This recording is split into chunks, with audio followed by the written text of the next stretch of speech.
নমস্কার বন্ধুরা, welcome back to my channel Champa রান্নাঘর। আজ আমি আপনাদের সঙ্গে শেয়ার করব সজনে ডাঁটা দিয়ে দুর্দান্ত স্বাদের নিরামিষ রেসিপি। খেতে ভীষণই টেস্টি লাগে বন্ধুরা, গরম ভাতে জাস্ট জমে যাবে। এখানে আমি 300 গ্রাম নিয়েছি সজনে ডাঁটা, আর সজনে ডাঁটাগুলোকে এখন কেটে নেব। বাজারে কিন্তু এখন ভোরে ভোরে সজনে ডাঁটা উঠছে, তবে দামটা কিন্তু একটু বেশি। এই সময় কচি কচি সজনে ডাঁটা এইভাবে রান্না করে খেতে কিন্তু ভীষণই টেস্টি লাগে। এখন দেখুন বন্ধুরা, এখানে সজনে ডাঁটা আর আলু আমি কেটে নিয়েছি। আলুগুলোও ঠিক এইভাবে কেটেছি, আর সজনে ডাঁটাগুলোকে ঠিক এইভাবে কেটেছি। এর মধ্যে আরও কিছু সবজি অ্যাড করব, রান্না করতে করতে আপনাদেরকে দেখিয়ে দেবো। এখন একটা মশলা তৈরি করে নেব। নিয়েছি 1 চামচ গোটা সর্ষে আর 1 চামচ গোটা জিরা। এখন জল দেবো, দিয়ে এর মধ্যে 3টে কাঁচা লঙ্কা দিয়ে আমি এর একটা মিহি পেস্ট করে নেব। আপনারা চাইলে মিক্সির জারে করে নিতে পারেন, আমি এটাকে শিলপাটায় বেটে নিচ্ছি। বেটে নিয়ে ফিরে আসছি। এখন একটা কড়া বসিয়ে নিয়েছি, কড়ার মধ্যে দিয়ে দিচ্ছি পরিমাণ মতো সর্ষের তেল। তেলের মধ্যে প্রথমে সবজিগুলোকে ভেজে নিতে হবে। তেলটা গরম হলে প্রথমে আমি এই তেলের মধ্যে আলুগুলোকে দিয়ে দেবো। প্লিজ বন্ধুরা, প্রথম থেকে শেষ পর্যন্ত ভিডিওটি দেখবেন। ভিডিওটি কিন্তু ভীষণই ইউনিক একটা রেসিপি। আপনারা এইভাবে যদি কোনো দিন এই সজনে ডাঁটাটা রান্না করে না খেয়ে থাকেন, অবশ্যই একবার এইভাবে ট্রাই করে দেখবেন। এখন আলুগুলো একটু হালকা ভাজা হলে দিয়ে দেব পরিমাণ মতো লবণ আর একটু হলুদ দিয়ে ভেজে নেব। এবারে এটাকে হালকা নাড়াচাড়া করে এর মধ্যে আরও যে সবজিগুলোকে আমি এই রান্নাতে অ্যাড করব, সেই সবজিগুলোকে দিয়ে দেবো। এখানে দিয়ে দেবো ঝিঙে, কুমড়ো আর বেগুন। আপনাদের কাছে যদি ঝিঙে না থাকে দেওয়ার দরকার নেই, আমার কাছে 2খানা ঝিঙে পড়েছিল, তার জন্য দিয়ে দিয়েছি তরকারির মধ্যে। আর একটা বেগুনের হাফ দিয়েছি। বেগুন একটু বড় করে কেটেছি, আর আলু আর কুমড়ো একই সাইজের করে কেটেছি, ঝিঙেটাও। এবারে এটাকে প্রথমে সবজিগুলোকে ভেজে নিতে হবে। এর মধ্যে এবারে দিয়ে দেব সজনে ডাঁটাগুলো। প্লিজ বন্ধুরা, আমার এই ছোট্ট চ্যানেলে আপনাদের সাপোর্ট আর সাহায্যের খুবই প্রয়োজন। প্লিজ পাশে থাকবেন আর সাপোর্ট করবেন। আমার এই রান্নাগুলো আপনাদের কেমন লাগে অবশ্যই কমেন্ট করে জানাবেন। এখন ডাঁটাগুলোকে আমি সবজির মধ্যে দিয়ে একটু নাড়াচাড়া করে ভেজে নেব। যখন দেখবেন যে সবজিটা একটু মজে গেছে আর সবজির গায়ে হালকা লালচে রং ধরেছে, তখনই কিন্তু সবজিটা ভাজা হয়ে যাবে। এটাকে তুলে নিতে হবে। আর হাই ফ্লেমে কিন্তু সবজিগুলো ভাজবেন, লো ফ্লেমে নয়, তাহলে কিন্তু কুমড়ো আর বেগুনটা গলে যেতে পারে। মাথায় রাখবেন, হাই ফ্লেমে সবজিগুলোকে ভাজতে হবে। বন্ধুরা, এখানে আমি 3খানা কাঁচা লঙ্কা দিয়েছি, তবে আপনারা যে যেমন ঝাল খান সেই পরিমাণে কিন্তু এখানে লঙ্কার গুঁড়ো বা কাঁচা লঙ্কা অ্যাড করবেন। এখন সবজিগুলোকে আমি তুলে নেব। সবজিগুলো সব দেখুন বেশ ভাজা ভাজা হয়ে গেছে।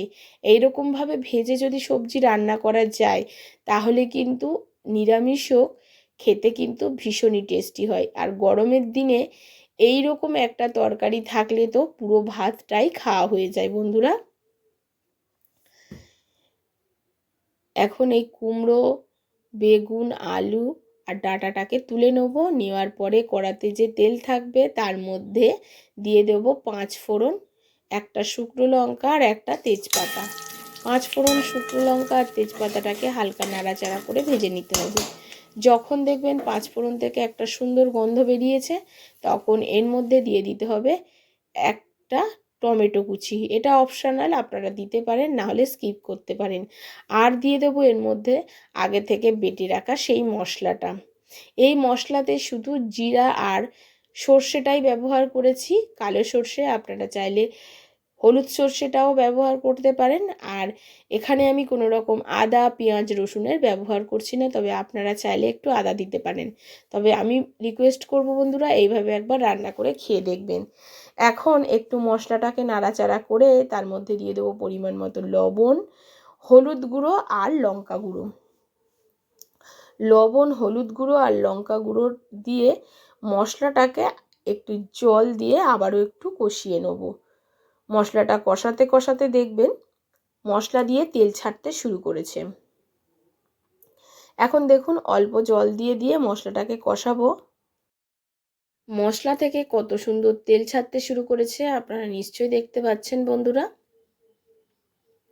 মশলাটাকে ঠিক এইভাবে কষাতে হবে, যতক্ষণ পর্যন্ত তেল না ছেড়ে দেয় ততক্ষণ পর্যন্ত কষাতে হবে। আপনারা ভাবছেন যে এতে সর্ষে আছে মানে তিতা হতে পারে, একদমই তিতা হবে না বন্ধুরা, যেহেতু তার সমপরিমাণে মানে গোটা জিরেটা দেওয়া আছে। সেজন্য এটাকে একটু কষানো হয়ে গেলে এর মধ্যে ভেজে রাখা সবজিগুলোকে অ্যাড করতে হবে। সবজিগুলোকে দিয়েও একটু কষাতে হবে লো টু মিডিয়াম ফ্লেমে। হাই ফ্লেম করবেন না, তাহলে তলাতে লেগে যাবে, মশলার সাথে খুব ভালো কষা হবে না। তার জন্যে এটাকে কিন্তু মিডিয়াম ফ্লেমে দিয়ে আস্তে আস্তে কষিয়ে কষিয়ে রান্না করতে হবে। এই মশলার সঙ্গে সবজিটা যত ভালোভাবে কষাবেন খেতে কিন্তু বন্ধুরা ততটাই টেস্টি হবে। এখন দেখুন বন্ধুরা খুব ভালো করে এখানে আমার কষানো কিন্তু হয়ে এসছে, সাইড দিয়ে তেল ছাড়তেও শুরু করেছে। আশা করি বুঝতে পারছেন। এখন এর মধ্যে দিয়ে দেব পরিমাণ মতো জল। জলটা এমনই দিতে হবে, ঝোলও হবে না আবার একদম শুকনোও হবে না। জল এমন দিতে হবে একটু গামাখা গামাখা রান্না হবে, তবেই কিন্তু এই সজনে ডাঁটাটা খেতে ভীষণই টেস্টি লাগবে। কত সুন্দর কষে গেছে সজনে ডাঁটা, সবজিগুলো দেখতেই পাচ্ছেন। আমি পরিমাণ অনুযায়ী জলটা দিয়ে দিলাম, আপনারা আপনাদের পরিমাণ অনুযায়ী জলটা দিয়ে দেবেন। এবারে জলটা দিয়ে খুব ভালো করে মশলার সঙ্গে সবজিটাকে মিশিয়ে দিচ্ছি।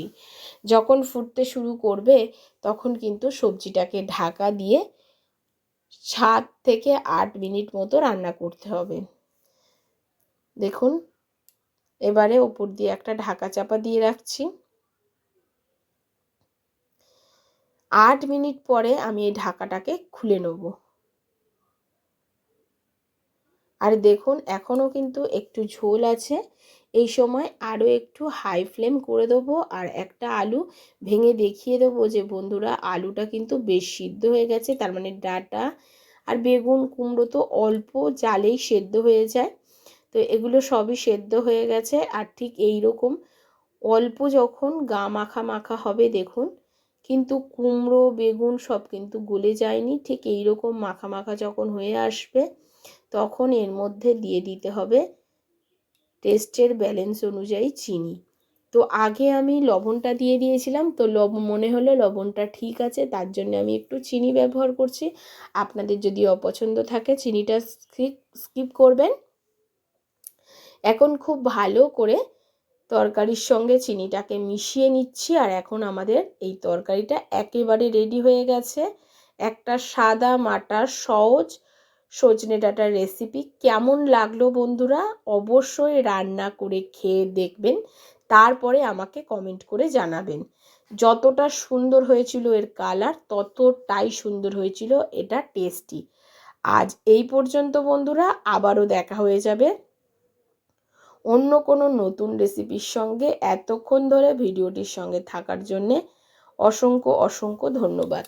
কেমন হয়েছে কিন্তু অবশ্যই কমেন্ট করবেন। কমেন্ট না করলে আমি কিন্তু আপনাদেরকে ধন্যবাদ জানাতে পারবো না।